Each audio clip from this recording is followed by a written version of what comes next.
El diputado David Alejandro Cortés Mendoza del PAN.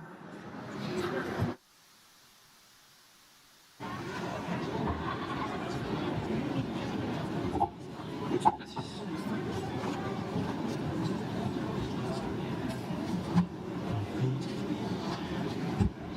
Si gano la gubernatura en 2027, no sería nepotismo. Palabras del ilustre Félix Salgado Macedonio, miembro distinguido de Morena, protegido del escudero de narcos y corruptos, el chupacabras del Senado Adán Augusto. Hablamos del magnánimo padre de la actual gobernadora de Guerrero.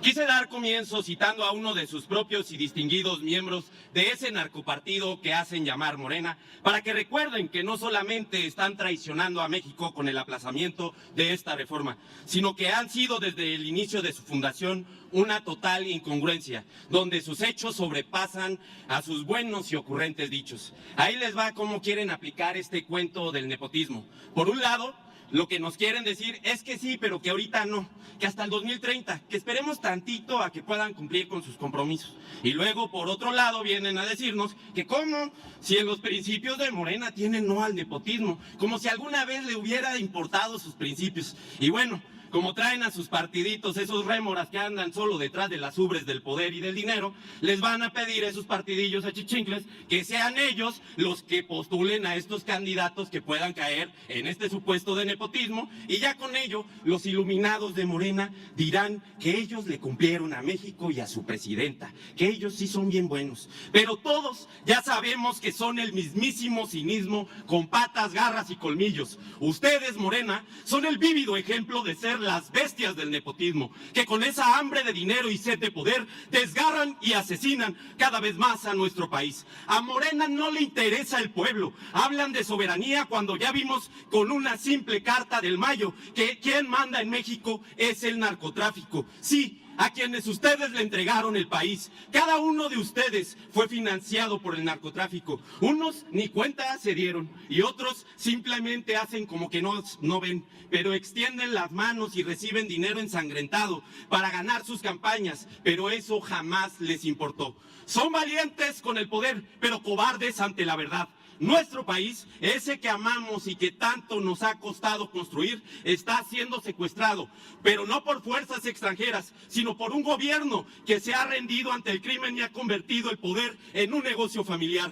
Hablemos con claridad. Morena ha sido el cómplice perfecto del narcotráfico. Morena se desangra y ellos callan. Morena no nos ha dicho que esta guerra ya terminó cuando el pueblo vive todos los días en guerra. México no es un estado de derecho, México es un estado de impunidad, y mientras el país se cae a pedazos, las familias de Morena en el poder se enriquecen. Morena no solo ha permitido el avance del crimen, sino que ha convertido el nepotismo en su marca registrada. Y que tiemble Morena, porque su tiempo se ha acabado. Y ahora aprovechen cuando vayan al Zócalo y griten muy fuerte: que viva un México sin miedo a los Tadei, que viva un México sin miedo a los Bartlett, que viva un México sin miedo a los López, que viva un México sin miedo a este narcogobierno, que viva un México libre del nepotismo, que viva un México libre de Morena. Acción Nacional da la cara de frente. Diputado, su tiempo ha terminado. Ante este crucial momento, les pedimos que respete el tiempo asignado, diputado. Concluya su intervención. Que hable México. En Chiapas hemos sufrido por muchos años el cacicazgo y no me equivocaría en mencionar que en otras partes del país el pueblo ha sufrido por lo mismo. Pero no dejaré pasar la oportunidad al ver que varios compañeros de la oposición, estos neoporfiristas que han rasgado las vestiduras llamando simulación a esta reforma, para empezar les digo, estuvieron años en el poder y no hicieron nada. Es más, intensificaron con esplendor el nepotismo en todos sus niveles. Les recuerdo que en 2014 aprobaron la reforma electoral de Peña Nieto, permitiendo la reelección de diputados federales y locales hasta por 4 ocasiones consecutivas, y la de senadores, alcaldes y cargos municipales hasta por 2. El argumento utilizado en ese entonces era que al ser reelegidos, los políticos deberían obligados a rendir cuentas a sus votantes, cosa que nunca pasó. Eso sí fue simulación. También he escuchado que el panismo, manipulado por una familia, quiere que le roguemos al presidente Donald Trump. Nada raro de su ideología entreguista y arrastrada. Las y los diputados de la Cuarta Transformación estamos para defender a México y a su soberanía, para respaldar a nuestra presidenta de México en todas las decisiones que tome para proteger a los mexicanos y, por supuesto, a nuestros hermanos migrantes. Es por eso que el domingo la vamos a acompañar en el Zócalo capitalino. Finalmente, compañeras, compañeros, les recuerdo a mis compañeros de derecha que si hablamos de narcogobierno, la prueba que dio el presidente Donald Trump fue precisamente Genaro García Luna, secretario de Seguridad durante el sexenio del narcogobierno de Felipe Calderón. Por cierto, es irónico e incongruente hablar de nepotismo, ya lo han repetido, cuando un compañero diputado federal tiene un hermano senador y llegó al puesto porque también su hermano senador era presidente del mismo partido. Eso es cinismo y simulación, compañeras y compañeros. Finalmente hay que recordar que 13 exgobernadores, expresidentes, diputados y senadores actuales pidieron un golpe de Estado al Partido Azul, ya lo sabemos, por el gran fracaso de su exdirigente en las elecciones pasadas. Por gente hipócrita como la que vimos hace unos minutos, estamos acá, las y los diputados de Morena, para defender, por supuesto, esta iniciativa de la gran presidenta, doctora Claudia Sheinbaum Pardo. ¡Que viva la Cuarta Transformación! ¡Que viva México!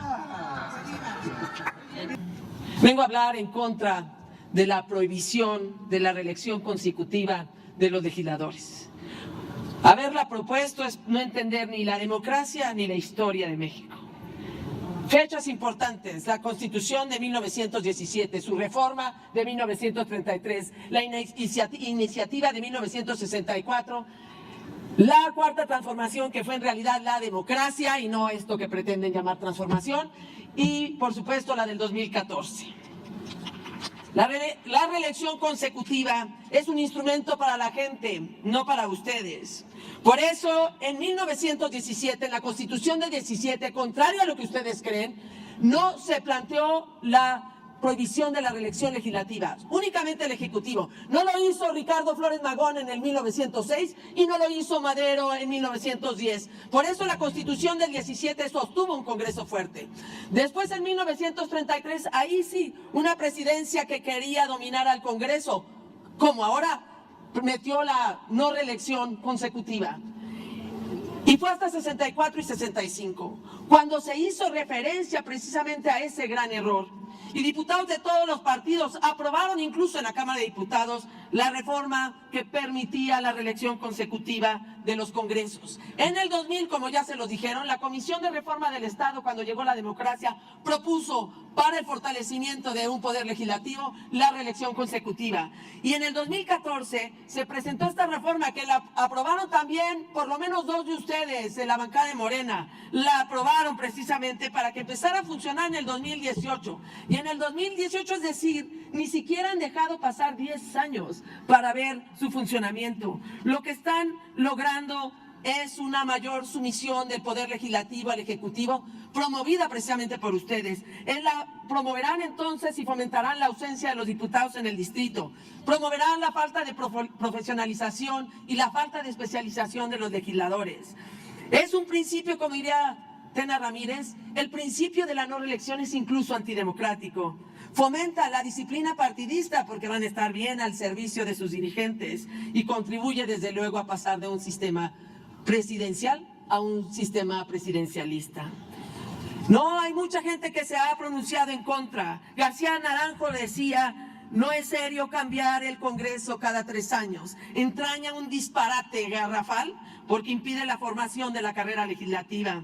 Lo mismo Miguel Estrada Iturbide, quien decía: no hay razón, ni doctrinaria, ni teórica, ni histórica, ni actual, ni circunstancial que obligue a no volver al texto de la Constitución del 17, que es el principio de la reelección de los miembros del Parlamento. Lo mismo Alonso Lujambio, también congresista: la irresponsabilidad pública que produce la regla de la no reelección daña demasiado la institucionalidad, política de México, la práctica de una verdadera división de poderes en donde los dos, el Ejecutivo y el Legislativo, deberían tener conocimiento de causa, argumentos, información y experiencia.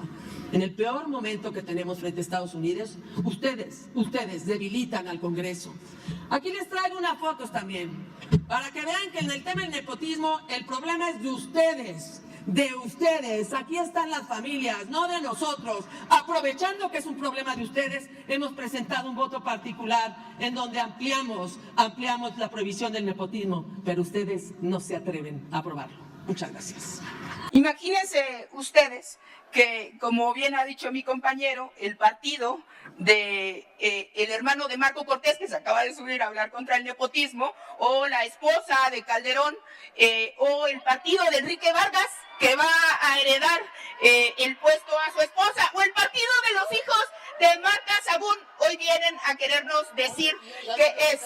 Ah, bueno, y aparentemente ya viene la hija de Vargas. Yo solamente quiero hacer alusión a la muy cobarde referencia que hizo una diputada, que además, pues, que dicen que para que tener la lengua larga hay que tener la cola corta, que es la diputada Rocío González, que viene primero a hablar de mi señor padre, y en ese haré un paréntesis. Ustedes no entienden en el Partido Acción Nacional la lucha que han llevado muchas personas de la izquierda que construyeron la democracia en este país, como Rubén Aguilar Jiménez, mi señor padre, el profesor Alberto Anaya y muchos fundadores del PT. Mi carrera política tiene sus propios méritos, soy egresada de la Universidad de Harvard, además soy maestra de la UNAM, maestra también de la Universidad de Harvard, así que yo quiero ver quién se compara en su currículum con el mío para venir a hablar. Y solamente diría, la diputada que tiene un esposo que va a ser nombrado en el Comité de Administración del Poder Judicial en Chihuahua, solamente porque son amiguitos de la titular del Ejecutivo de Chihuahua. Así que hay que cuidar lo que uno viene a decir antes de morderse la lengua. Gracias.